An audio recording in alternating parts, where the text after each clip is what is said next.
gimana caranya sumber rezeki itu bisa datang dari segala sudut gitu, yang kita nggak Iya. tahu.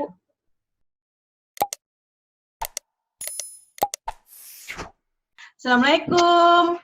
Beb, makasih Beb. Udah aku ganggu hari ini walaupun lagi kerja, lagi sibuk, baru habis meeting ya. Ya benar sih, ya masih weekdays kan. Susah emang Ibu Direktur ya kalau, aduh banyak banget, sibuk banget Beb loh. Gila, padahal work from home tetap aja ya, sibuk ya. Tetap ada webinar kan, kita kan juga tetap follow up user juga, banyak webinar malah. Aku kenalin dulu. Ini namanya, siapa Beb nama kamu? Itu singkil. Iya, dia tuh Ratu Singkil. Tahu nggak Singkil? Mungkin banyak yang belum tahu loh. Jadi dia tuh asalnya dari Aceh yang dan di Singkil bener-bener kayak di pojoknya Aceh gitu loh. Perbatasan Medan. Udah pernah datang kan ya? Udah pernah Udah datang kan? dong, aku udah sampai ke Singkil. Alhamdulillah pas nikahan kamu, Beb. Dan itu tuh Masya Allah banget. Aku tuh yang nggak nyangka, Pong kok bisa sampai ke Kuala Lumpur sih kamu tinggal sejauh ini. Jadi kita tuh ke Medan dulu, naik pesawatnya ke Medan, terus tuh baru naik mobil itu sekitar 7-8 Ya, jam dan 8 jam, 9 ngelewatin jam ya. kampung banget dan ngelewatin jalanannya tuh masih nggak semuanya aspal, tapi yang paling seru itu banyak durian. Jadi kita tuh sempat singgah makan durian gitu dan murah banget duriannya. Tapi kesingkil heboh sih, heboh. Gila, gue tuh masih inget Tapi capek ya ke sana seafoodnya. ya karena jalanannya. Seafoodnya, lobsternya, ya Allah enak banget, sumpah. Ya Ya, paling nggak dan aku udah masih ada nyampe lah di satu ujungnya masih Aceh. ada satu hutang ya, belum ke Pulau Banyak. Oh iya bener, itu wajib sih, nantilah ya. Nah, Jadi aku tuh ke Aceh udah dari ujung di Pulau Sabang sama Pulau Singkil, nah aku tuh udah nyampe ujung ke ujung. Kenapa aku ngundang dia? Cek aku yuk ngobrol di Ceria, cerita kita, inspirasi kita, gitu. Karena aku tuh dia tahu kagum singkil banget ya. sama dia. Enggak. Jadi di usia muda, dia tuh udah yang berani keluar dari comfort zone-nya dia, ya untuk mendirikan perusahaan sendiri. Dan alhamdulillah sampai sekarang tuh yang masih ada gitu. Nah, jadi kita tuh mau cerita gimana sih dia bisa sampai di tahap sekarang. Beb, coba deh, kamu pernah nggak sih kepikiran tuh bisa berada di tahap seperti sekarang gitu? Ngebayangin ya, mungkin kata-katanya bukan ngebayangin, tapi malah berhayal. Oh iya, benar. Mimpi ya? Dan jadi ya bermimpi. Jadi waktu kecil itu memang udah punya mimpi, tapi mimpinya itu adalah punya usaha yang bisa menghasilkan uang. Tapi bukan perusahaan, karena belum tahu sih itu perusahaan apa, kayak gimana perusahaan, buatnya kayak gimana. Karena kan waktu kecil juga kan namanya juga disingkil, nggak tahu apa-apa. Realnya adalah gimana sih biar bisa terlihat lebih ada uangnya, ya kita jualan. Jadi waktu kecil itu memang passionnya itu udah terlihat jualan. Aku malah dari kecil itu kalau misalnya ditanyain tuh sama orang tua, ditanyain sama saudara, cita-citanya mau jadi apa? Nah aku tuh cita-citanya bukan bilang jadi dokter. Kenapa nggak bilang dokter? Karena di Singkil juga nggak ada dokter. Jadi waktu kecil itu aku juga suka dagangin, jualan kue tanteku yang jualannya tuh di atas kepala. Jadi kita tuh siang-siang kue harganya 100 perak, siapa yang mau? Jadi tuh udah Buset. ya, jadi tuh keliling Singkil. Memang udah suka jualan. Karena ngerasa punya duit sendiri tuh lebih enak gitu. Soalnya kalau minta duit, ibu suka bilang nggak ada uang. Kalau misalnya Mbak Ken nanya, lah kok S1-nya IT gitu ya, bukan ekonomi, ya balik Bisnis lagi. atau ekonomi. Balik lagi sih, karena kan background-nya tinggalnya juga stay di Singkil, jadi aku keluarga aku juga belum terlalu tahu ada major bisnis. Terus paling taunya ada ekonomi, cuman berpikiran nanti ekonomi kerjanya apa? Gampang nggak untuk nyari kerja? Akhirnya memutuskan untuk ayo udah deh yang kuliah yang keren pada saat itu dan yang lulus saat itu gitu. Ikut Jadi tren lulus, semasa lah ya. iya benar. Makanya ya karena lulusnya di IT, programmer, walaupun awalnya nggak bisa nyolokin flash disk itu di mana, install flash disk di mana. Dulu zaman aku masih zaman disket, Beb. Nah, Itu Nggak lebih ada lama flash lagi ya, Bu. disk, disket, Bo. Gila itu tahun berapa? Jadi Itu lebih lama lagi kayaknya. Tapi waktu selama S1 pun aku juga tetap nggak lupa jualannya. Kan lihat kan di iya. di Jadi IKL. aku tuh saksinya, kita tuh dulu serumah ya. Dia tuh sering jualin Vinci, pokoknya apa aja dijualin, yang paling besar Vinci. Sampai, kamu ingat nggak Beb, sampai kamu balik ke Medan pun, aku jadi yang ngirimin di sini. Kalau dipikir kan, waktu kita udah selesai lulus kuliah nih Beb, waktu kamu udah lulus kuliah kan langsung tuh dapat kerja, which is kebanyakan orang di luar sana itu tuh merupakan suatu yang kayak di zona nyaman gitu. Dan kita juga bukan dari keluarga yang kaya raya yang bisa modalin. Ini loh mau Bukan buka kaya usaha raya loh, kaya aja enggak gitu ya. gitu maksudnya, yang tinggal nih modal nih buka usaha gitu, buka bisnis gitu. Nah, pastinya kan kita dapat kerja tuh udah bisa dapat income setiap bulan, udah bisa memenuhi keperluan, terus bahkan banyak lebihnya untuk bisa kita berhoye-hoye gitu kan, ngopi-ngopi Iya, cantik jalan-jalan ya, lah, Bu. apalah gitu. Kenapa kamu tuh bisa berani untuk keluar dari zona nyaman itu gitu? Kalau misalnya dibilang conversion ya, malah aku buat usaha itu waktu udah stay di Jakarta sih. Jadi itu udah masa sulit sih sebenarnya. Jadi conversionku itu adalah saat fresh graduate di KL. Karena kan fresh graduate di KL juga gajinya lumayan ya, lumayan buat nabung, lumayan buat jalan, lumayan buat ngasih orang tua gitu. Buat traktir kita ke Singapura, kamu neraktir Ya, serumah loh Beb ke Singapura pas ulang tahun. jadi kebayangkan gaji di KL itu gimana. Dan lebih lagi adalah banyak orang nyari kerja itu adalah untuk status. Status di sini adalah prestisnya. Oke, saya kerja di luar negeri as a programmer malah. Jadi setiap kalau keluar imigrasi, keren ya, capnya ada visa programmer gitu kan. Kan kelihatan tuh software engineering. Jadi kelihatan keren, prestisnya keren, pinter. Itu. Jadi ditambah lagi dengan gaji yang bagus, itu benar-benar conversion di KL. Cuman balik ke Indonesia, aku bukan karena memang pingin buat usaha awalnya. Balik ke Indonesia karena kan memang pada saat itu udah dapat keterima beasiswa S2 tuh yang ke India. Oh iya, iya. Cuman pada saat itu sih nasibnya kali ya, nggak tahu ya. Mungkin aku akhirnya balik ke Medan buat ngerawat pamanku lagi sakit rumah sakit, akhirnya sampai beliau juga meninggal. Akhirnya lupa beasiswa, nggak ke India, beberapa balik ke India, udah go to India, aku malah, ayo udah deh ada undangan ke Jakarta, akhirnya aku pergi ke kondangan temanku, teman dekat sih di Jakarta, akhirnya aku ke Jakarta.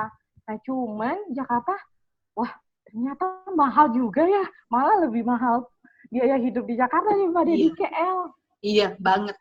Numpang tempat tinggal sama teman, cuman kan nggak enak tetap bayar kosan bareng-bareng, uang tabungan juga menipis. Baru semingguan di Jakarta udah ada yang nawarin kerja sebagai account manager. Nah, aku itu pada saat itu mungkin bukan karena bahasa Inggrisku yang kurang bagus atau kebagusan, aku mikirnya account manager. Oh yaudah deh aku ditawarin menjadi manajer. Mungkin benar gitu. Padahal ternyata itu jadi sales. Ya, iya. itu kan bahasa halus jadi sales kan, account manager. Account manager kayak kamu tuh meng-in-charge atau ngurusin beberapa klien, untuk memegang account-nya dia gitu. Akhirnya aku interest banget karena memang dari awal aku pingin jualan gitu. Programmer itu memang kayak prestis aja sih, keren gitu. Tapi niatnya tuh pingin, aduh stuck banget nih gitu. Auranya tuh memang jualan. Akhirnya ambil job itu walaupun gajinya sendiri sih setengah dari KL aja enggak. Serius, Beb? Serius. Cuman orang tua sih bilang, ya udah nggak apa-apa, kamu nggak usah ngirimin. Yang penting biaya hidup kamu masih bisa terpenuhi. Walaupun dengan gaji itu sih tinggal di Jakarta itu benar-benar masih kurang. Akhirnya aku juga selingin dengan jualan-jualan juga sih gitu. Makanya itu sebenarnya bukan comfort zone. Cuman aku ngerasa tujuanku pada saat itu apa gitu. Jadi aku tuh selalu punya list gitu loh, Mbak Kay. Jadi tahun ini itu aku ngapain, tahun ini aku ngapain, dan itu aku selalu tulis gitu. Jadi kalau misalnya aku nggak bisa mencapainya, bukan langsung sedih buat down sih. oh oke, berarti aku harus lebih maju lagi tahun depan untuk bisa berhasil Achieve nih yang more aku gitu. tulis gitu, achieve gitu. Akhirnya tujuanku pada saat itu adalah aku pengen lanjut S2, aku pengen tetap ngebiayain adik-adikku, orang tuaku, terus pengen punya mobil. Mazda 2. Sweet. Akhirnya di-print sama temenku Mazda 2, Bo. Iya. Tempel tuh. Nah ini nih, your Iya, goals gitu. ditempel tuh di meja kantor. Dan ditulis dong plat mobilnya, jangan salah, langsung ada plat mobilnya. Ya jadi motivasi, Beb. Iya, Iya plat benar. mobilnya tuh B, nomor tanggal lahirku sama ada IPI, I1PI gitu. Jadi Oke, IP. iya, jadi benar-benar oh ini harus dapat nih gitu. Cuman balik lagi, gaji segini untuk biaya hidup sendiri aja masih belum cukup. Gimana ngelis bisa memenuhi list yang banyak ini, apalagi list S2 sama mobil. Mikirnya kayaknya sih kalau aku penjualan 50% aja ini bisa membiayain kebutuhan-kebutuhanku sih, ini udah terpenuhi nih. Dari 5 list, 3, 4 udah kepenuhin. Cuman mobil nih yang nggak kepenuhin. Kalau aku achieve 30-50%. Kenapa nggak sendiri aja gitu. Nah, dengan sendiri aja kayaknya sih masih bisa hidup gitu. Dan bisa terpenuhi nih listnya. Jadi poin itu sih yang ngedorong untuk gimana sih mencapai tujuan itu bisa terpenuhi, dan apa ini yang actionnya. Kalau misalnya tujuanku tuh ada 5, tapi aku tetap berdiam di situ dengan gaji segitu gitu, insentif yang nggak tahu hilalnya kapan gitu kan. Yang nggak bakal kecapai ya itu mimpi-mimpinya. Makanya ini susah sih. Akhirnya keluar, resign dari tempat itu, akhirnya sendiri benar-benar independen.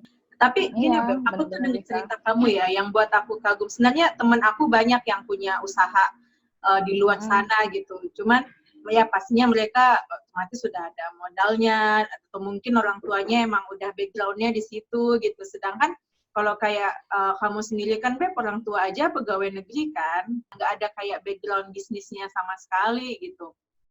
Nah terus kayak, dan yang bikin aku kagum itu, kamu tuh beraninya mengambil action untuk memulai, oke, tanpa modal, gitu. Itu tuh gimana, Beb, kamu waktu itu? Kan maksudnya mungkin modal yang kamu ada itu adalah passion kamu gitu, passion yang dan juga mimpi itu tuh kayak modal besar gitu. Gue harus mencapai ini gitu. Tapi kalau di ngomongin untuk mencapai tujuan itu ya gitu. Kalau ngomongin tentang duit, kamu tuh nol loh. Maksudnya mungkin pun kalau ada modal kamu untuk operasional aja buat transport sana sini gitu. Coba gimana, Beb, kamu kok bisa gitu, tanpa adanya modal duit tapi bisa udah memiliki perusahaan seperti sekarang? Banyak teman-teman ya, maksudnya teman-teman kita juga kalau misalnya mau buat usaha pasti terhalangnya sama modal. Modal di sini kan selalu berpikiran itu adalah kapital gitu. Ini aku buatin perusahaan, ini perusahaan IT, berarti kan pikirannya lumayan gede nih kapitalnya. Nah, cuman sebenarnya pada saat buat perusahaan IT ini aku sama sekali nggak punya modal. Modalku adalah cuman network dan negotiation dan skill. Oke. Jadi networking di sini adalah networking ke investor dan network ke customer. Yang aku kuatin adalah aku punya customer, network customer gitu. Jadi kamu udah ada target marketnya gitu ya? Iya. Jadi itu cuman bahkan aku yang ngedorong aku untuk keluar dari perusahaan lama itu juga userku yang dia bilang udah kamu keluar aja. Ya nanti Pak gimana? Uangku pergi sana sini. Ya elah gampang lah. Nanti aku kasih PO gitu, kasih project. Nah, nanti kamu bisa dari sana. Nah, balik lagi dong kalau project IT memang sih lumayan ini ya, maksudnya penjualannya juga bukan nilai yang 10 juta ke bawah atau berapa gitu kan. Nah, modalnya pasti agak berat di sini. Nah, namanya lagi networking lagi nih, ada network ke distributor. Jadi ya balik lagi, skill negosiasi yang harus dijalankan. Oke. Pada saat itu aku tuh udah punya modalku adalah aku punya temen di distributor yang aku bisa ajak kerja sama. Jadi which is yang misalnya aku jualin barang mereka. Siapa sih yang nggak mau dijualin barang mereka gitu Iya, kan? benar. Ya, akhirnya bisa jualin barang mereka, tapi pada saat aku dapat PO, aku beli barang itu ke distributor, aku kan udah dapat term of payment. Nah, Berarti disinilah dari situ dikembangin dari hasil-hasil jualan iya, itu ya. iya, Dan jadi skillnya. lagi-lagi itu dari jualan loh. Nah, tapi memang kalau sebelum buat usaha itu, kita juga udah harus rekayasa sosial gitu. Maksudnya, dan survei gitu juga kita udah harus lihat market kita gimana, apa yang kita jual, dan kita network kita dalam ngebangun ini apa gitu. Enggak Iya. memang benar-benar dari nol terjun bebas sih, enggak sih. Cuman memang udah ada perencanaan, oke aku udah punya customer, udah punya list distributor yang bisa aku ajak kerjasama tanpa harus bayar, dan aku jaga trust mereka, trust di customer dijaga, gimana servisnya bagus. Relationship-nya harus dijaga. Iya, sama distributor. Kalau misalnya pembayaran kita harus 2 minggu, misalnya kita tuh 1 bulan, ya kita nggak usah, jangan sampai telat, komunikasinya bagus, gitu sih. Ya Allah, tapi kalau dilihat-lihat lagi ya Beb, dari cerita kamu, Allah tuh mendesain hidup kamu tuh Masya Allah banget gitu. Dari yang kamu pulang dari KL, which is di sini udah dapat kerja bagus, gaji lumayan, terus pulang hanya karena untuk kuliah S2, tapi tiba-tiba nggak jadi juga, terus kerja jadi marketing, dan itu pun kayak seolah-olah dapat kerjanya tuh terjebak gitu dengan title, dengan title kerjaannya, tapi walaupun kamu dapat gajinya jauh lebih kecil dari yang kamu dapetin dulu waktu di Kuala Lumpur gitu. Tapi hal utama yang kamu dapat justru Allah tuh ini loh, pintu untuk ngebuka kamu tuh ada di tempat yang sekarang gitu. Ya kan? Jadi kayak pintunya tuh justru di perusahaan yang gaji kamu kecil itu. Iya, benar. Keluar dari situ aku tuh benar-benar bisa menyelesaikan tujuanku itu loh, Mbak. Jadi aku keluar dari sana, anggaplah kayak Oktober 2013 ya. Desember 2013 juga aku masuk S2. Di BINUS ya waktu itu? Ya, di BINUS, S2 bisnis. Dan Januari 2014 aku langsung buat perusahaan.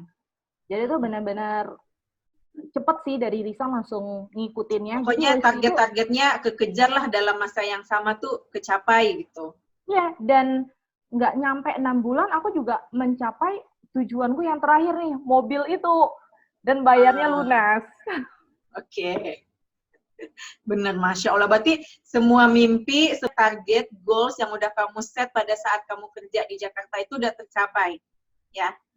Iya, sebenarnya sih lebih kita juga kerja keras kita, dan jangan lupa juga berdoa sih. Maksudnya ya semuanya kan balik ke Allah, yang kita juga cerita karena Allah yang sebenarnya ngedesain semua, Beb. Dari tempat kerja kamu itu yang kamu bisa kenal sama klien-klien, bisa kenal sama supplier-supplier gitu, bisa kenal sama orang-orang baik, itu kan semua kayak perantaranya Allah gitu untuk membawa cuman media aja gitu. Gimana caranya sumber rezeki itu bisa datang dari segala sudut gitu, yang kita nggak tahu.